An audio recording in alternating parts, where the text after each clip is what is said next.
Assalamualaikum warahmatullahi wabarakatuh.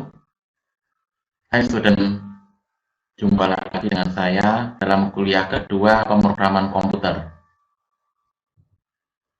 Saya akan menyampaikan materi untuk pendahuluan pemrograman komputer.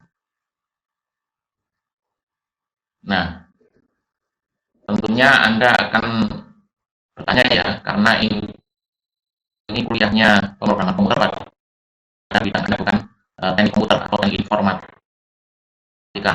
Mengapa belajar pemrograman komputer? Nah, seperti kita pahami bersama ya, semakin maju peradaban, maka permasalahan itu akan semakin kompleks. Kemudian, ilmu pengetahuan dan teknologi dan IT terus berkembang seperti yang Anda jelaskan sekarang. Sekarang semuanya serba digital. Ya. Kita tidak bisa terlepas dari informasi dan teknologi. Terus berkembang. Kemudian, adanya tuntutan kompetensi dalam dunia kerja. Kalau Anda pernah mendengar ya di bidang teknik sipil bahwa sekarang itu tuntutannya adalah menerapkan teknologi informasi. Salah satunya adalah penerapan BIM, ada proyek Building Information Modeling. Nah, itu salah satu dari penerapan IT di dalam dunia kerja. Nah, tentunya semua itu memerlukan penguasaan di dalam komputer. Salah satu yang paling baik untuk memahami permasalahan komputer atau penyelesaian masalah dengan menggunakan komputer adalah membuat program komputer. Meskipun sekarang sudah banyak ya aplikasi-aplikasi yang disediakan, baik itu berbayar maupun gratis, tapi tidak ada salahnya untuk mempelajari pemrograman komputer. Nah, pada teknik sipil sendiri, ya, maka Anda pada saat masuk dulu ya ujian penerimaan mahasiswa di teknik sipil, Anda sudah merasakan kali bahwa perlu logika yang kuat untuk bisa mengikuti kuliah di teknik sipil, yaitu apa? Penuh dengan perhitungan-perhitungan, analisis-analisis, matematika, gitu ya. Nah, itu ya. Jadi ini saya beri warna itu adalah penekanan peringkat pertama bahwa untuk menguasai bidang teknik sipil harus mempunyai logika yang kuat. Nah, salah satu atau latihan yang paling baik untuk bisa mempunyai logika yang kuat adalah dengan cara membuat program komputer. Nah, ini menurut saya adalah alasan yang kita kira yang paling tepat di antara semua alasan ini ya. Jadi yang utama itu sebenarnya adalah latihan logika ya, agar Anda bisa mempunyai logika yang kuat dan benar. Nah, caranya bagaimana? Ya, dengan latihan membuat program komputer. Karena nanti Anda akan tahu bahwa membuat program komputer itu harus terstruktur ya, tidak bisa asal gitu. Diperlukan logika yang kuat. Nah, setelah itu, ini mungkin alasan yang lain ya, ada masalah komputasi yang tidak bisa diselesaikan dengan perhitungan biasa. Harus dengan coba-coba atau iterasi namanya. Masih ingat ada kuliah metode numerik ya? Di dalam perhitungan metode numerik itu penuh dengan iterasi. Perhitungan selalu dilakukan berulang-ulang dan dalam jumlah yang banyak. Kemudian berkembangnya metode-metode baru di dalam analisis dan sebagainya. Ada kasus khusus yang tidak bisa diselesaikan dengan software yang ada. Ini zaman saya dulu ya, masih terbatas software sehingga perlu dibuat program komputer untuk menyelesaikan kasus-kasus tersebut. Nah, yang berikutnya atau terakhir adalah tentu saja dengan program komputer itu bisa mempercepat dan mempermudah pemecahan masalah. Nah, tapi seperti yang saya sampaikan di awal tadi, sekarang sudah banyak ya aplikasi-aplikasi baik berbayar maupun tidak berbayar gratis yang bisa kita gunakan untuk membantu pemecahan masalah di bidang apapun ya, terus termasuk di bidang teknik sipil. Jadi sebenarnya eh, tidak terlalu urgent ya, atau tidak terlalu signifikan Anda mempelajari pemrograman komputer kalau memang alasannya itu yang di bawah ini. Yang ini. Jadi satu-satunya alasan yang kuat bahwa dengan mempelajari pemrograman komputer maka akan melatih logika ya, dengan benar.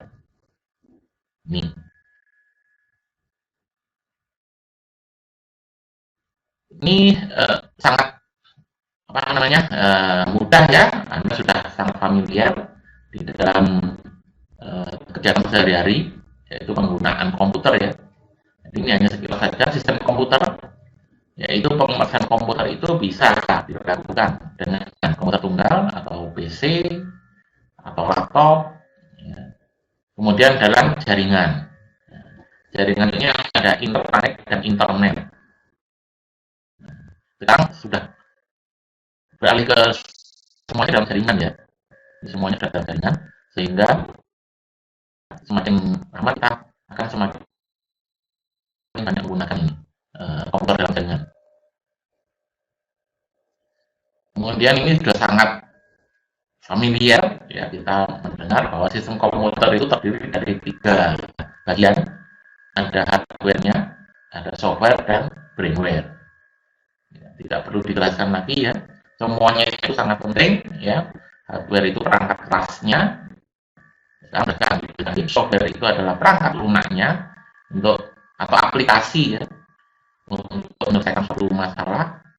Kemudian brainware itu adalah operatornya atau yang membuat program komputer.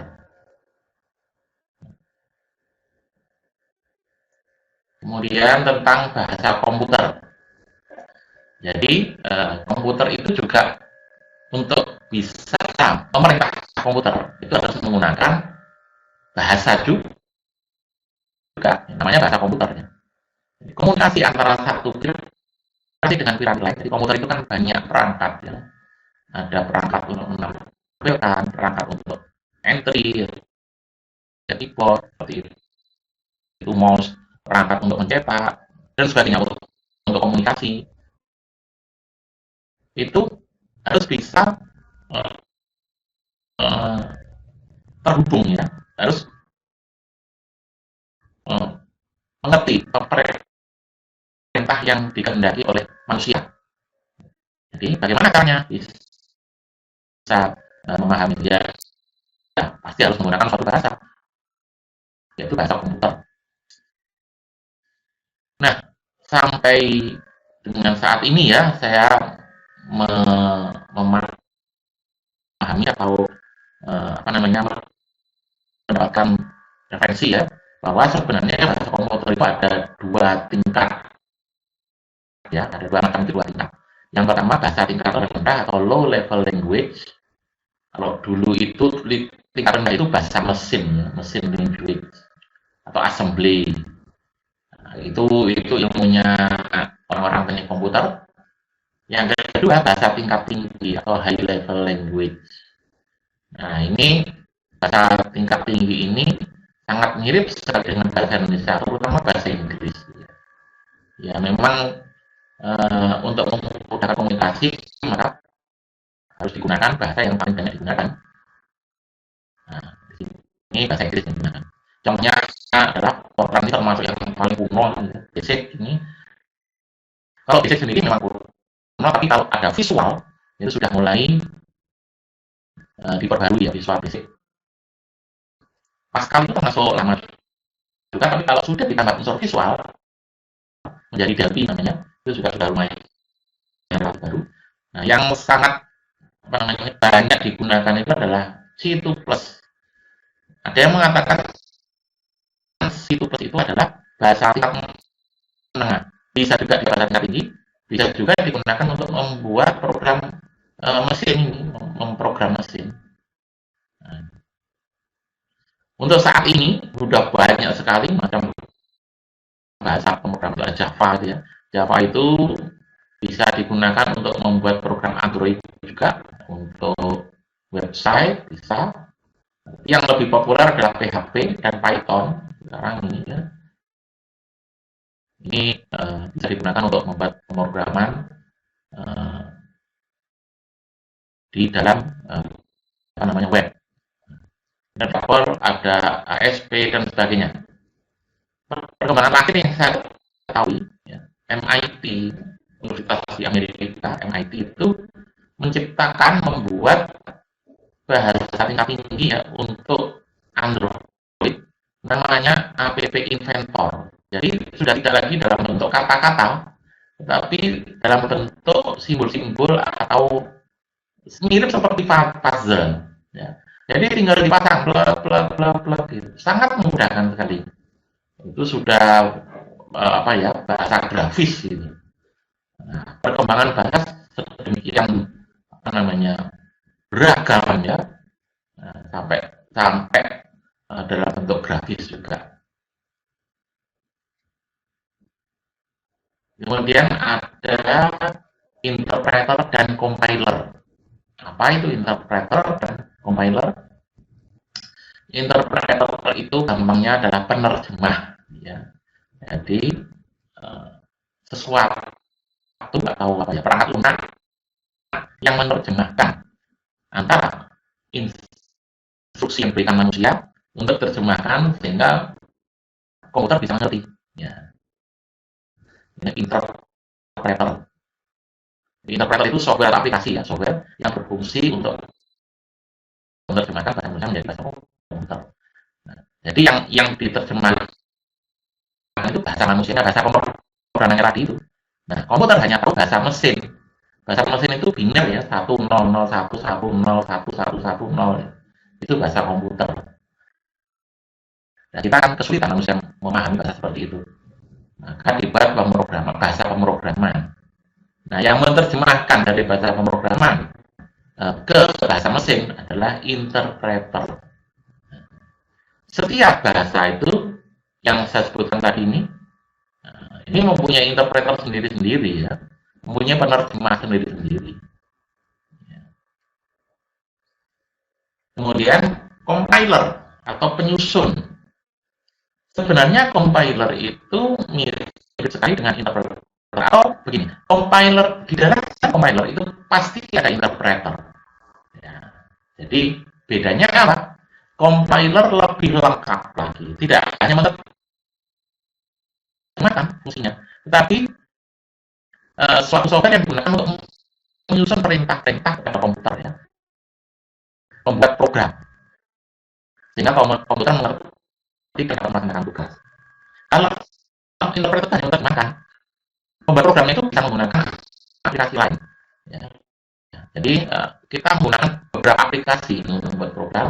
Kemudian setelah selesai dijalankan, ini interpreter itu bertugas untuk menerjemahkan.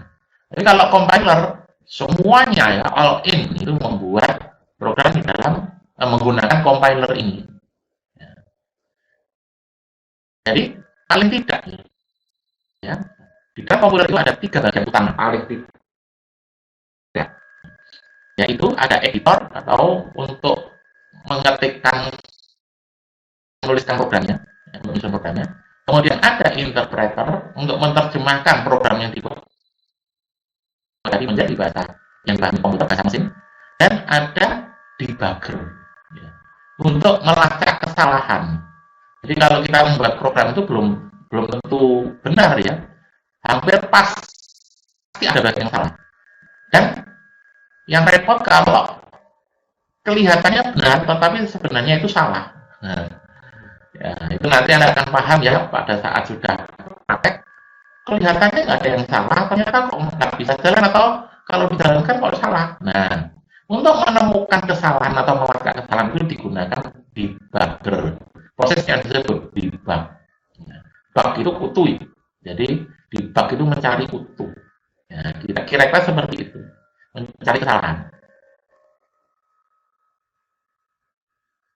Kemudian tentang program komputernya sendiri, yaitu apa sih program komputer itu?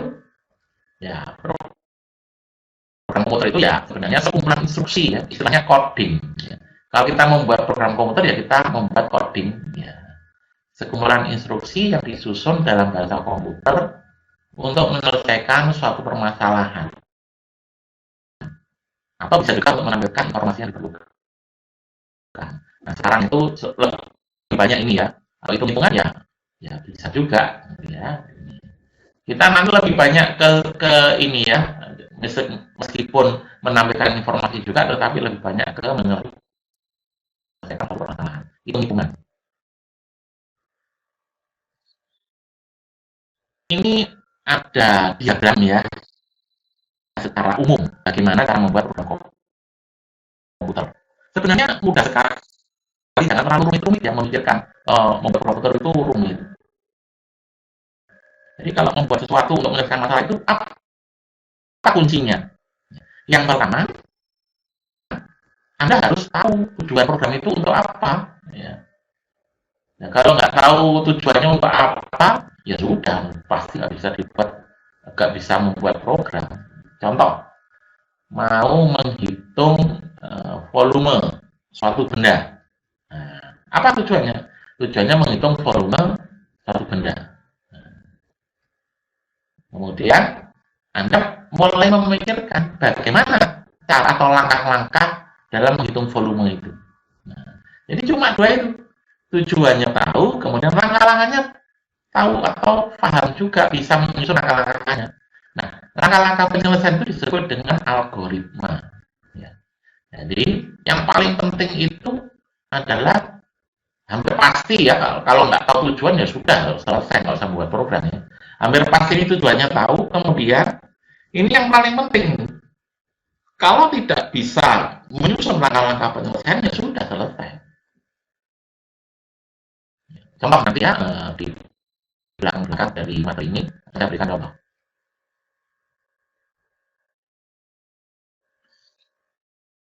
Nah, ini diberikan langkah-langkah dalam membuat program komputer.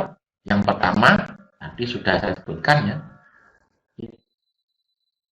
yaitu menyusun atau membuat algoritma. Ini yang paling penting sebenarnya algoritma. Kalau dulu, ya dulu itu dibuat flowchart ya, diagram ABCD. Tapi sekarang bahasa program sekarang ini nyaris tidak diperlukan flowchart itu. Karena apa? Karena di dalam program itu sering berubah-ubah berganti-ganti. Apalagi kalau visual ya, visual itu udah nggak pakai flowchart karena apa yang terpikir langsung dituliskan. Jadi paling penting adalah algoritmanya. Membuat algoritma dari masalah yang akan diselesaikan. Kalau flowchart itu kenapa kok nanti saya berikan agar bagaimanapun flowchart masih tetap diperlukan ya untuk Anda bisa menyusun langkah-langkah suatu penyelesaian masalah. Contoh skripsi, bagaimana menyelesaikan atau langkah-langkah menyelesaikan permasalahan itu dalam bentuk flowchart. Dan flowchart itu ada aturannya, ada ketentuannya ya, nggak sembarangan. Ya. Nah itu gunanya untuk mata kuliah atau bidang lain lah ya. Tapi kalau untuk program komputer yang wajib adalah algoritma. Wajib. Nah, kalau sudah bisa membuat langkah-langkah penyelesaian algoritma, maka mulai disusun programnya. Ya. Dengan menggunakan bahasa pemrograman tertentu ya. Jadi, acuannya akan menyusun program ya berdasarkan algoritma ini tadi. Ya. Namanya membuat coding program. Nah, nomor 2 ini. Setelah dibuat, ya, maka diuji coba, namanya eksekusi program.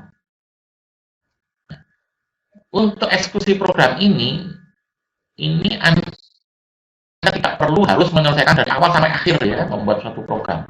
Nanti terlalu lama, terlalu banyak, ruwet. Nah, saran saya, untuk eksekusi program atau uji coba ini, dibuat aja perbagiannya. Misalkan bagian kecil-kecil untuk menghitung apa dicoba apakah berhasil nilainya cocok. Oh iya, kalau sudah berhasil lanjutkan ke bagian berikutnya, dieksekusi lagi, diuji coba. Ada kesalahan dibetulkan gitu ya. Jadi nggak terlalu namanya nggak terlalu kuat nanti. Kecil sedikit sedikit akhirnya akan banyak. Nah, kita seperti itu ya. Jadi sering sekali nanti mengeksekusi program itu orang menguji coba nanti dalam pembuatan program itu sangat sering. Dan jangan heran kalau sering sekali menjumpai kesalahan. Ini biasa sudah. Kemudian hampir pasti dan pasti ya, saya menyatakan pasti saya dalam program itu pasti ada salah kok ya.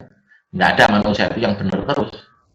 Pasti akan terdapat kesalahan, maka caranya bagaimana? Lakukan pelacakan kesalahan atau debug. Ya.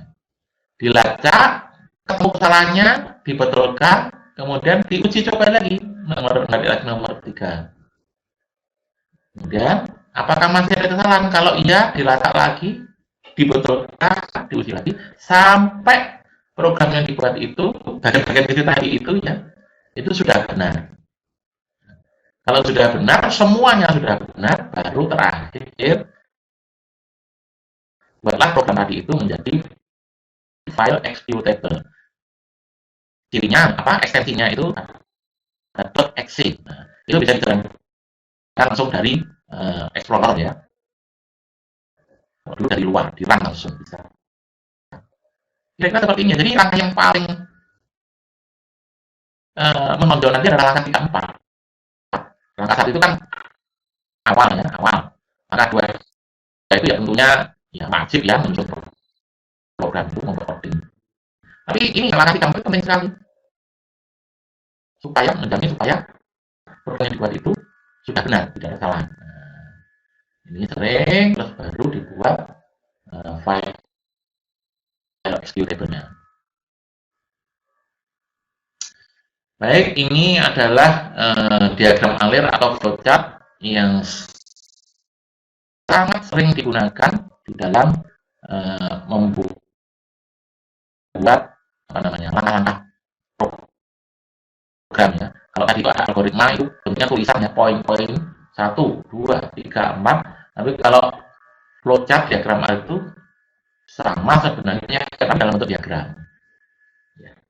Sebenarnya simbolnya banyak sekali.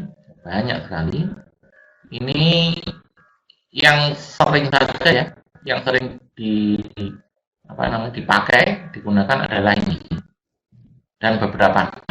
Yang pertama, ingat ini ya, ini sering sekali salah mahasiswa. Perhatikan, ya. Ini namanya simbol terminal. Ya, perhatikan. Ini ingat, kalau Anda bentuknya seperti ini adalah kapsul, bukan oval ya. Bukan oval, bukan kotak, terus dipelengkung-pelengkung sudut-sudutnya ditumpulkan, bukan. Ini adalah kapsul. Jadi kapsul itu apa? Ada garis lurusnya, kemudian sisi kiri kanan itu melengkung. Nah, jangan salah ya. Nanti pasti sering salah nanti mahasiswa. Kalau salah, langsung aja saya coret gitu ya. Ada lurus, kemudian di pelengkung salah. Apa ada yang penting oval? Ngawur siapa itu? Nah, itu ngawuran, nggak ada simbol oval itu. Ya. Gunanya untuk apa ini? Ini simbol ini kapsul ini digunakan untuk bagian paling awal dan akhir dari suatu program. Biasanya ini isinya ya, mulai, selesai, atau start, end gitu ya. Nah, kira-kira seperti itu. Yang kedua, ini bentuknya sangat familiar ya, jajaran genjang biasa ya. Jajaran genjang. Ini digunakan untuk input output ya. Misalkan Anda memasukkan angka, memasukkan apa ya, variabel input, atau mengeluarkan atau menampilkan hasil output. Ya, gampang ya, sama saja ya, pakai ini boleh. Kemudian yang sangat sering sekali adalah kotak ya, ini persegi panjang. Nah, ini adalah menampilkan proses apa? Proses pengolahan data atau rumus atau perhitungan dan sebagainya. Kotak. Kemudian ini ada seperti belah ketupat ya, atau apa ini? Ya, belah ketupat ya.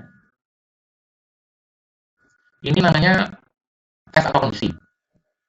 Ini digunakan untuk ngetes ya, atau ngetes suatu kondisi yang diberikan di sini. Ya. Nanti hasilnya pada umumnya adalah ya atau tidak. Ya, ini yang bercabang ini. Atau ke sini juga boleh. Ini masuk, keluar, keluar. Bisa ke sana, bisa ke sini, bisa ke sini, gitu ya. Ini namanya tes atau kondisi.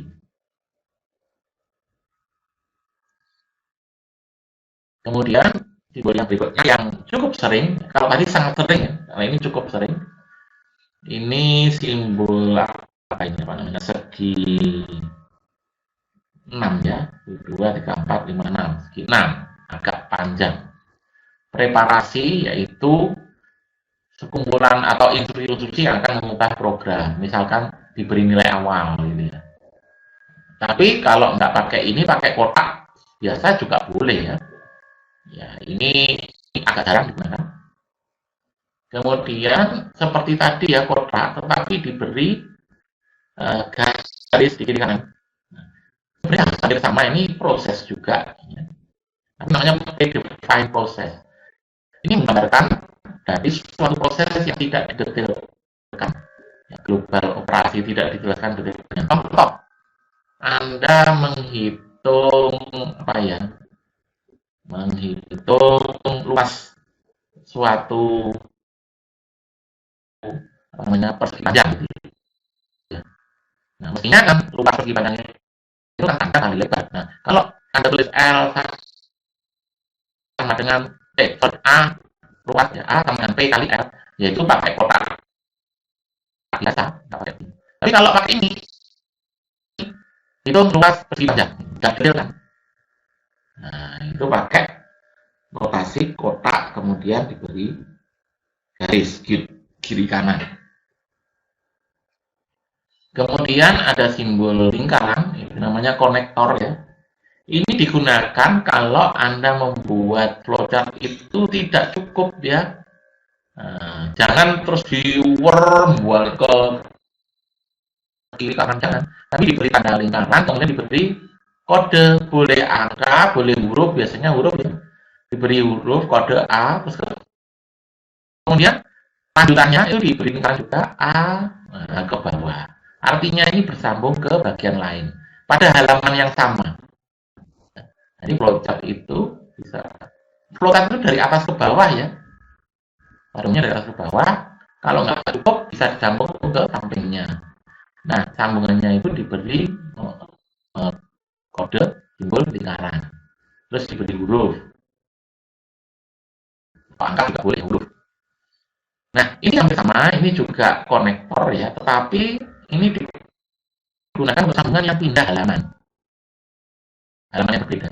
Jadi kalau Anda menuliskan flowchart, kemudian nggak cukup ya, harus dilanjutkan ke halaman berikutnya, maka simbolnya pakai seperti ini, diberi huruf atau angka. Sambungannya harus sama ya, hurufnya atau angkanya.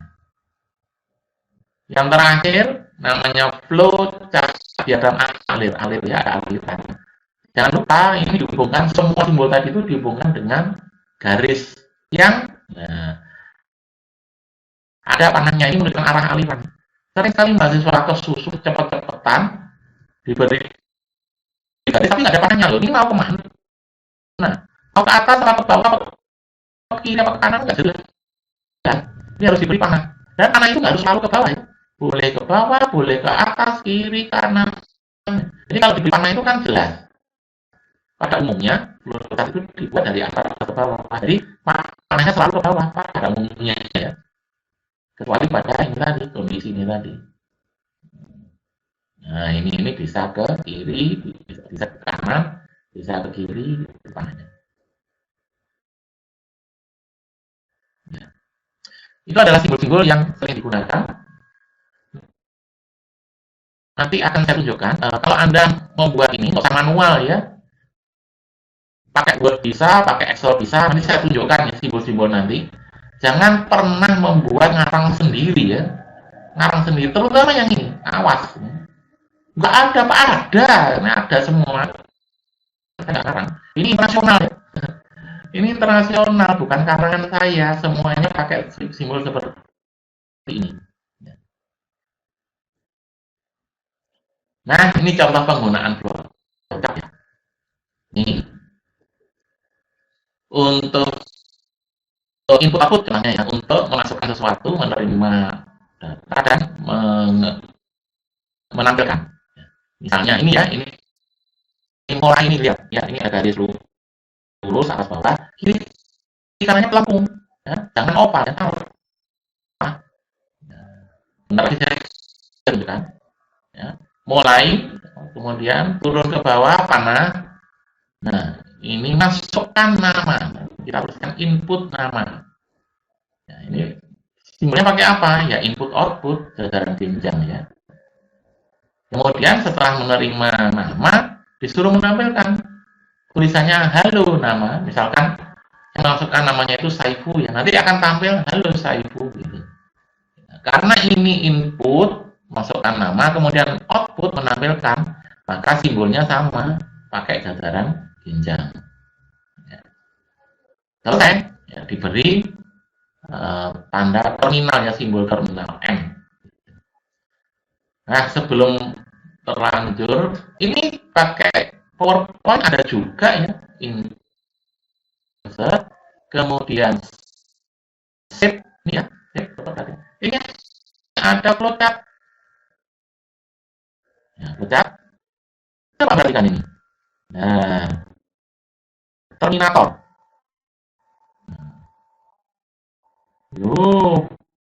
Benar kan? Ada kan? Di Word juga begitu kan? Ada di Excel juga ada. Ya, ada ini. Jangan ngarang ya, ada. Jangan pernah membuat untuk terminator, terminate, itu seperti ini.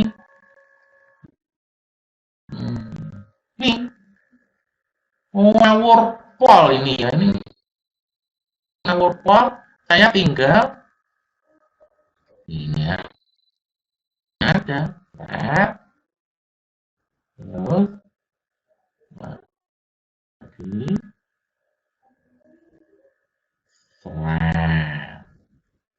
Nah, ngawur. Jangan pernah membuat ini ya.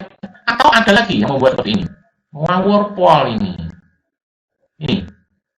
Siapa yang ngarang kayak ini? Siapa ini? Ngarang, gitu ya. Nggak ada ini di flowchart itu kelihatan. Nggak ada di flowchart itu. Mana? Ini ya, ini proses. Ini jarang digunakan ya. Ya. Ini ya tinggal sama ya. Tinggal sama. Seret. Seret. Itu nggak salah. Kalau salah ya salah. Nggak ada salah sebagian. Enggak. Nol ya nol. Ini ya. Salah kok ngarang. Jangan ngarang itu ngawur bid'ah ini. Ngawur, suka mengada-ada ini. Mengada-ada. Yang benar adalah sekali lagi ya. Ada kata yang ada lihat bagian flowchart. Lihat ini nah ini dia. Terminator. Ada kan? Masa ini sama dengan ini? Oval sama dengan ini? Enggak sama loh ya, ini kapsul. Ini enggak sama ya, enggak sama. Paham ya?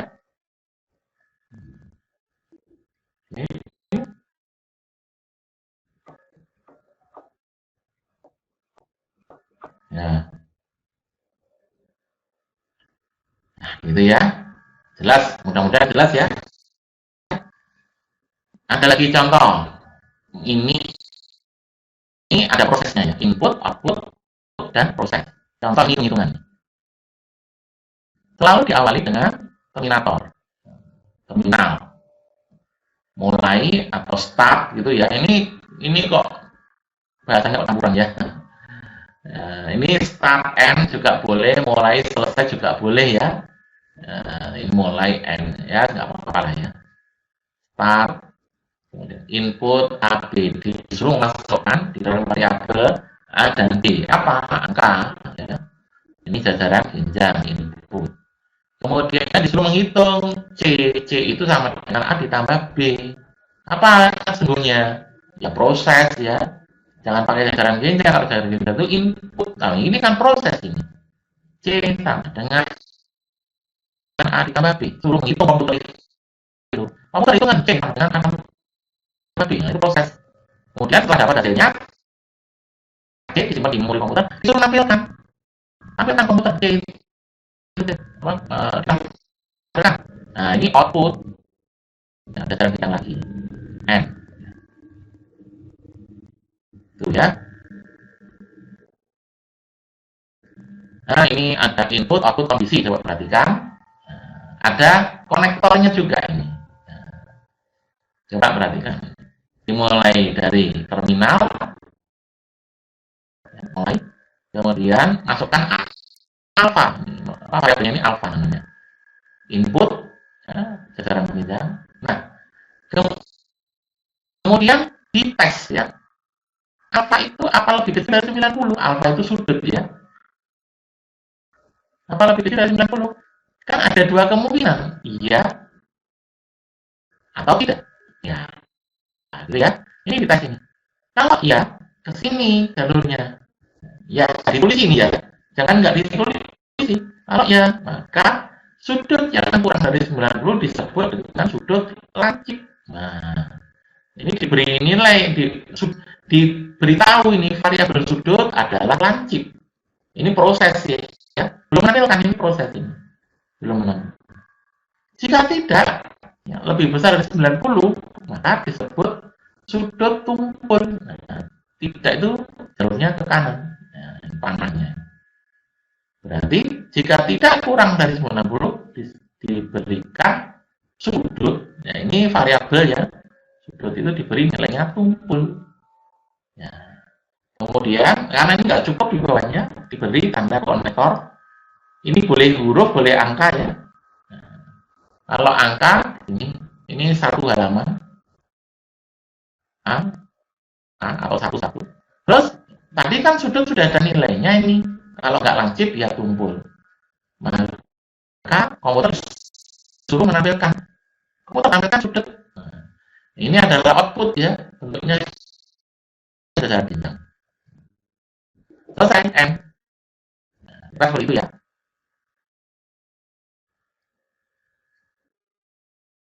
Nah, sekarang bagaimana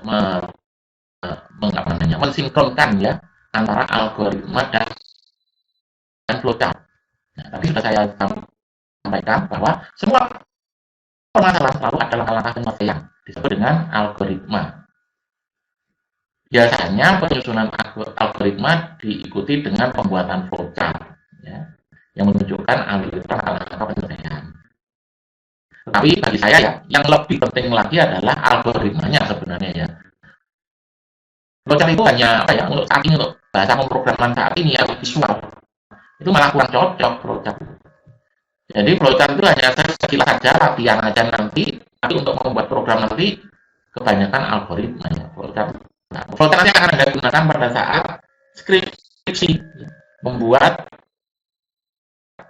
diagram alir, metode penelitian gitu ya. Jangan ngawur ya, nanti kalau ketemu saya, ini saya yang ngajari, ada oval, ada kotak, pelengkung-pelengkung, salah. Ada lagi yang pakai lob gitu ya, watak tambah ngawur. Ya. Contoh, ini kasusnya adalah menghitung luas persegi panjang. Mudah sekali ya. Bagaimana algoritmanya? Tentunya yang pertama harus dimasukkan dulu nilai. Masa kamu tiba-tiba hitung luas? Apa yang mau dihitung?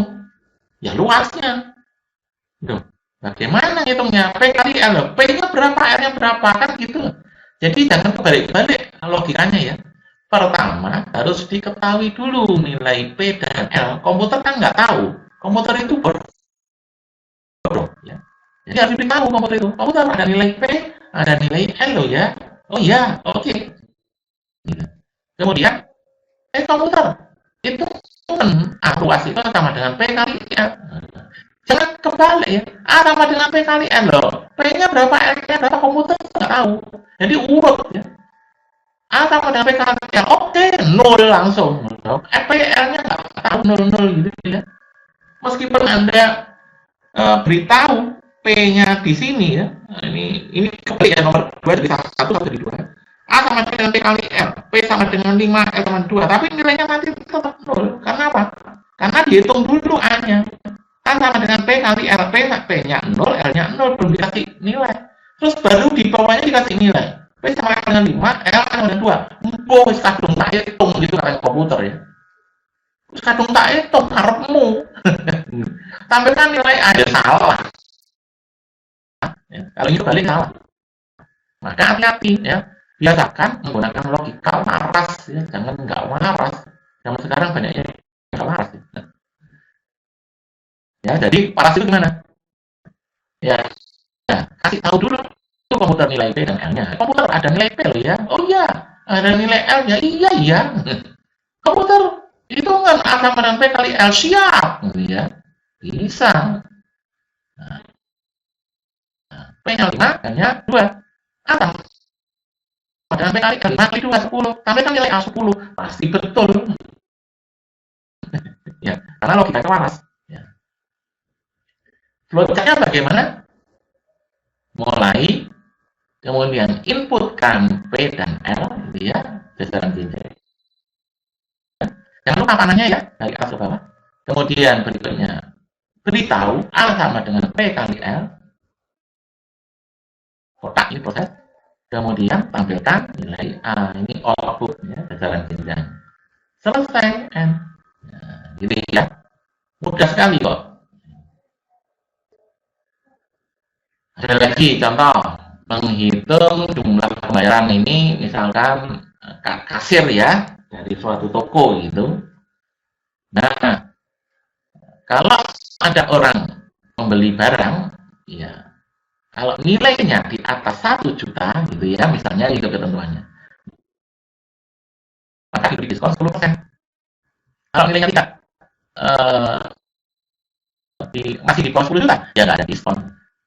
Caranya gimana algoritmanya?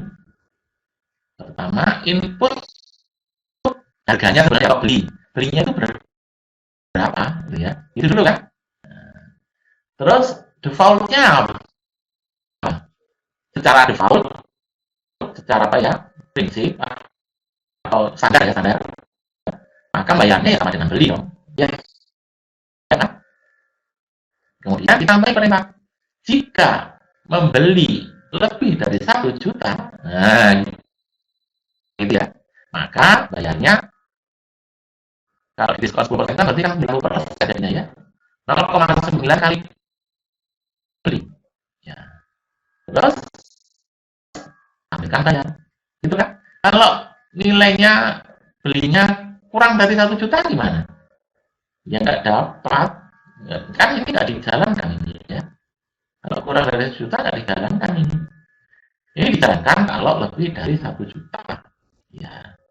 Jadi bayarnya itu dapat diskon. Flowchart-nya bagaimana?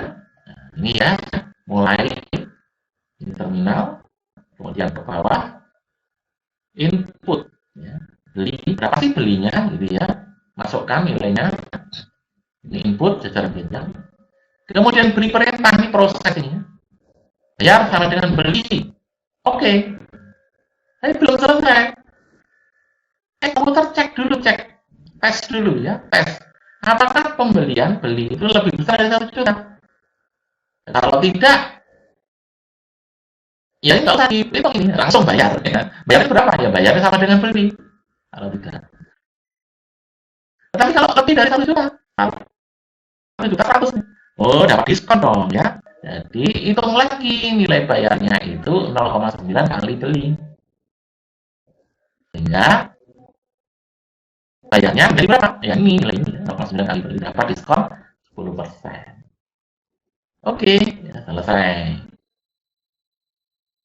Jangan lupa mana-mananya kan? Yes, ya dan tidak ini ya, YT boleh ya. Jangan lupa ini, jangan hilang. Kalau hilang ini apa, ini ke bawah ini apa, ini. Jangan lupa ini.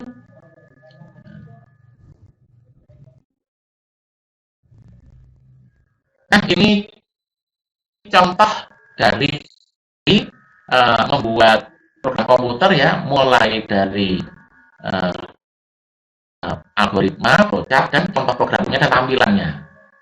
Ini namanya program halu. Ya. Untuk menerima input nama dan menampilkan pesan disertai dengan namanya. Ya. Seperti tadi. Algoritmanya seperti tadi, simpel saja. Inputkannya namanya, kemudian tampilkan pesan dengan menyertakan nama. Gitu aja. Inputkannya ya tadi ya, mulai input nama, tampilkan pesan, dan nama nggak ada proses ya, karena ini input output. Prosesnya ya sebenarnya ini ya. Ya, and ini contoh program menggunakan Visual Basic. Ya. Ini ya, ini otomatis keluar sendiri nih, nggak usah dipikir. Yang penting Anda lihat nih, nah ini diberikan apa namanya,